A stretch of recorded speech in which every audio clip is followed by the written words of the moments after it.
Bharatiya Janata party का चाल और चरित्र से समाज अवगत है। भारतीय जनता पार्टी की कथनी और करनी में हमेशा अंतर रहा। नुपुर शर्मा वो नाम है जिसने हज़रत मोहम्मद पैगंबर साहब के खिलाफ अपशब्दों का इस्तेमाल किया, लेकिन भारतीय जनता पार्टी ने अपनी पूरी ताकत लगा दी, उसे जेल न जाने को लेकर के रोका, बचाए रखा उसे।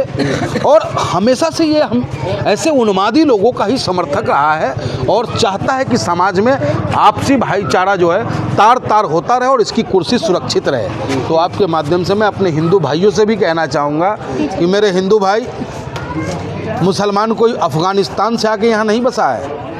ये जो मुसलमान यहाँ हैं हमारे, वो मुसलमान रह गए हैं जिनको अपने बाबा दादा के मकबरे से मोहब्बत था। इस देश में वो मुसलमान रह गए जिसको हिंदुस्तान की सरजमी से मोहब्बत था।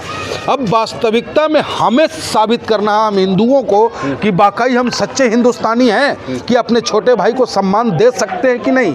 तो ये दिखाने, अब सर्टिफिकेट देने की जरूरत मुसलमानों को नहीं है, हम हिंदुओं को है कि मैं मुसलमान भाइयों को गले लगा के कैसे रखूं और कैसे साथ लेके चलूं। क्या फ़ायदा होगा नुपुर शर्मा को उतार के? भाई उनका काम क्या रह गया है? हमसे बेहतर तो वो पंछी है जो मस्जिद में जाके दाना चुगता है और मंदिर पे जाके पानी पीता है। लेकिन ये नफरती खूनी भेड़िए हम भाई से भाई को लड़ा करके अपने कुर्सी को सुरक्षित रखना चाहते हैं, लेकिन ये ज़्यादा दिन नहीं चलेगा।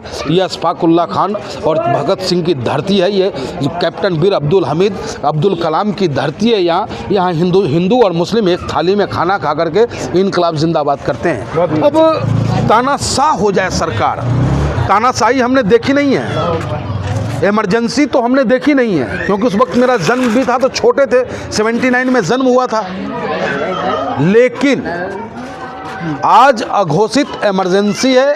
जो भी भारतीय जनता पार्टी की गलत नीतियों के खिलाफ बोलेगा उस पर मुकदमा होगा।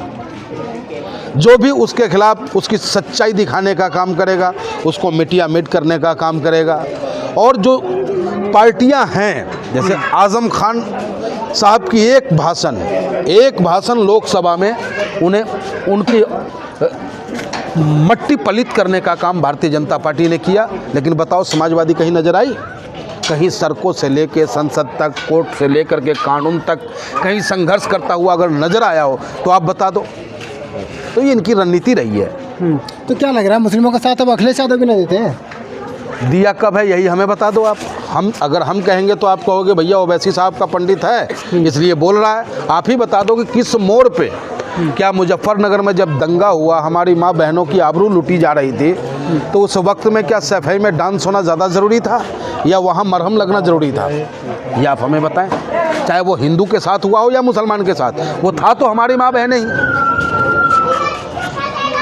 जैसे आज प्रधानमंत्री जी शक्ति पे बात करते हैं और मणिपुर की बेटी को जब नंगा घुमाया जा रहा था अब तक मुंह से शब्द नहीं निकला।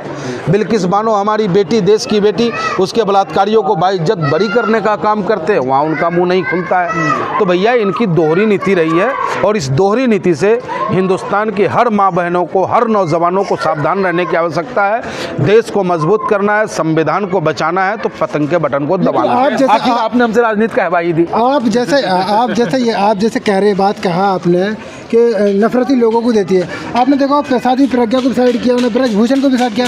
जो अपराधी तो उन्हें तो मोदी जी साइड कर रहे हैं ना। तो नुपुर शर्मा का अगर उन्होंने बोली तो सजा थी, उसे खत्म कर दी। का बरसा जब कृषि सुखाना, अगर आप किसान के बेटा हो, खेती में बीज डाल रखा है आपने और बारिश की ज़रूरत है और उस वक्त में बारिश नहीं हो, जब आपका फसल सूख जाए तब बारिश हो, तो आप कोसते हो ना ऊपर वाले को कि हमारे फसल को बर्बाद कर दिया आपने।